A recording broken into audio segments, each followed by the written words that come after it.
تو میرے عزیزو، حقیقی بربادی کی وجوہات انسانی زندگی کی بدعمالی ہے، انسانی زندگی کی بدعمالی ہے۔ اب ان مصائب سے اور اس بربادی سے روکنے کا ایک سب سے بڑا سبب جو رسول اللہ صلی اللہ علیہ وسلم نے بتایا ہے، وَاسْتَقْبَلُوا أَمْوَاجَ الْبَلَاءِ بِالدُّعَاءِ وَالتَّضَرُّعِ، وَاسْتَقْبَلُوا أَمْوَاجَ الْبَلَاءِ بِالدُّعَاءِ وَالتَّضَرُّعِ، اللہ کے سامنے گڑ گڑاؤ، اللہ کے سامنے گڑ گڑاؤ، اور دعاؤں کے ذریعے آنے والے مصائب اور آفات کا راستہ روکا جا سکتا ہے۔ دعا کی حیثیت اسلحے کی سی ہے، اسلحہ کتنا ہی اچھا کیوں نہ ہو، لیکن جس کے ہاتھ میں اسلحہ ہے اس میں صلاحیت اور استعداد نہیں، تب بھی اسلحہ اپنا فائدہ نہیں دکھا سکتا۔ اسلحہ بھی بہت بڑھیا ہے، اسلحہ بھی بہت بڑھیا ہے، اور جس کے ہاتھ میں اسلحہ ہے اس کے اندر بھی بڑی استعداد اور صلاحیت ہے، لیکن درمیان میں کوئی رکاوٹ ہے، تب بھی نشانہ اپنی جگہ نہیں پہنچے گا، تب بھی نشانہ اپنی جگہ نہیں پہنچے گا۔ تو اسی طرح دعا کے اندر بھی یہ تینوں چیزیں ہیں۔ پہلی چیز تو وہ خود دعا، اس کا مضمون ٹھیک ہو، اس کے الفاظ ٹھیک ہوں، اس کے اندر الفاظ کا انتخاب ٹھیک ہو۔ بس اوقات دوائی فائدہ دیتی ہے، لیکن دوائی اس طریقے سے استعمال کی جائے جس طریقے سے طبیب نے بتائی ہے، تب اس کا پورا نفع ہوتا ہے۔ تو اسی طرح دعا کے الفاظ، دعا کا مضمون کیسا ہو۔ رسول اللہ صلی اللہ علیہ وسلم فرمایا کرتے تھے، یا حی یا قیوم برحمتک نستغیث، یہ یا حی یا قیوم، یہ اس کے اندر اسم اعظم ہے، اسم اعظم ہے، اللہ لا الہ الا هو الحی القیوم اسم اعظم ہے۔ اور آپ علیہ الصلوۃ والسلام فرمایا کرتے تھے، جس دعا میں اسم اعظم ہوتا ہے اللہ اس دعا کو رد نہیں فرماتے۔ پھر رسول اللہ صلی اللہ علیہ وسلم نے فرمایا کہ حضرت ذنون کی دعوت دعا، یعنی حضرت یونس علیہ الصلوۃ والسلام کی وہ دعا جو آپ نے مچھلی کے پیٹ میں کی ہے، آپ علیہ الصلوۃ والسلام نے فرمایا جو بھی اس دعا کے ساتھ الفاظ لے کے آئے گا، ان الفاظ کے ساتھ دعا کرے گا، اللہ اس دعا کو رد نہیں کریں گے۔ لا الہ الا انت سبحانک انی کنت من الظالمین۔ اب الفاظ بھی صحیح ہوں اور ساتھ ساتھ دعا کرنے والا، یعنی یہ اسلحہ چلانے والا، وہ بھی اس کے اندر بھی استعداد ہو۔ اور وہ استعداد کیا ہے؟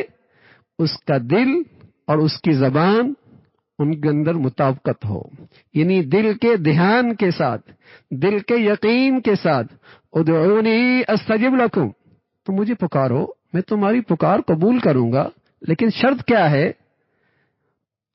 اجیب دعوت الداعی اذا دعانی فلیستجیبوا لی ولیؤمنوا بی، تمہارا یقین ہونا چاہیے، تمہیں مجھ پر پورا اعتماد ہونا چاہیے کہ جس ذات کے سامنے یہ درخواست پیش کی جا رہی ہے وہ ذات پوری قدرت رکھتی ہے، میرے اوپر پوری شفقت رکھتی ہے، میری بات کا پورا علم رکھتی ہے۔ جس قدر دل کی یہ کیفیت یقین سے بھری ہوئی ہوگی، اتنا ہی گویا کہ دعا کرنے والے میں استعداد موجود ہے۔ دعا کا مضمون بھی ٹھیک ہو، دعا کرنے والا بھی پورے یقین سے ہو، لیکن تیسری بات بھی ضروری ہے۔ تیسری بات، بس اوقات دعا بھی صحیح ہوتی ہے، دعا کرنے والے کا یقین بھی ٹھیک ہوتا ہے، دل کی توجہ بھی ہوتی ہے، اندر کی طرف بھی ہوتی ہے، لیکن تیسری چیز رکاوٹ بن جاتی ہے۔ درمیان میں کوئی چیز رکاوٹ بن گئی۔ کیا رکاوٹ بن گئی؟ لقمہ حرام کھاتا ہے، اس کی زندگی میں کوئی ظلم ہے۔ پیارے رسول صلی اللہ علیہ وسلم فرمانے لگے، ایک شخص دور کا سفر کرتا ہے اور اس کا لباس اور اس کے اوپر گرد پڑی ہوئی ہے، بال بکھری ہوئی ہے، ہاتھ آسمانوں کی طرف اٹھاتا ہے اور کہتا ہے یا رب یا رب کہتا ہے، لیکن کیسے اس کی دعا قبول ہوگی؟ اس کا کھانا حرام کا، اس کا پینا حرام کا، اس کا پہننا حرام کا، فانا یستجاب لذلک، اس کی دعا کیسے قبول ہوگی؟ تو بس اوقات دعا کرنے والا یقین سے کر رہا ہوتا ہے، الفاظ بھی صحیح ہوتے ہیں، لیکن کوئی گناہ رکاوٹ بن رہا ہوتا ہے، کوئی ظلم رکاوٹ بن رہا ہوتا ہے، کوئی قطع رحمی رکاوٹ بن رہا ہوتا ہے، اس کے دل کا وہ سیاہ نقطہ، جسے قرآن کہتا ہے کلا بلرانا، کلا بلرانا، وہ دل کا ران، دل کا زنگ اس کی دعا کی قبولیت میں رکاوٹ بن جاتا ہے۔ تو دعا کی قبولیت کے لیے شرط ہے مضمون بھی ٹھیک ہو، مضمون بھی ٹھیک ہو اور پورے یقین کے ساتھ دعا کی جائے، اور ساتھ ساتھ اس بات کا اہتمام ہو کوئی گناہ نہ ہو، کوئی دل پہ گناہ کا کوئی سیاہ نقطہ نہ ہو جو میری دعا کی قبولیت میں رکاوٹ بن سکتا ہے۔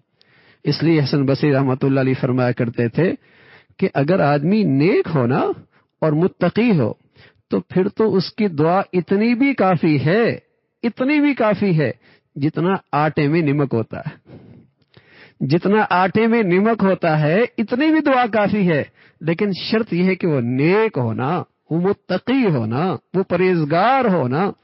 اور اگر امت اجتماعی طور پہ دعا کر رہی ہے اور توبہ کر رہی ہے، اللہ کی طرف متوجہ ہے، تو پھر یقین بھی ہونا چاہیے اور پھر ان گناہوں سے دستبردار بھی ہونا ہوگا، اس ظلم کا خاتمہ بھی کرنا ہوگا اور اللہ کی نافرمانیوں کو چھوڑنا بھی ہوگا، پھر اللہ کی رحمت متوجہ ہوگی۔ اور یہی ہمارے لیے ان حالات میں سب سے بڑا ذریعہ ہے اور سب سے بڑا سبب ہے حفاظت کا اور ان مشکلات سے نکلنے کا۔ اللہ رب العزت ساری امت کو اس کا اہتمام نصیب فرما دے۔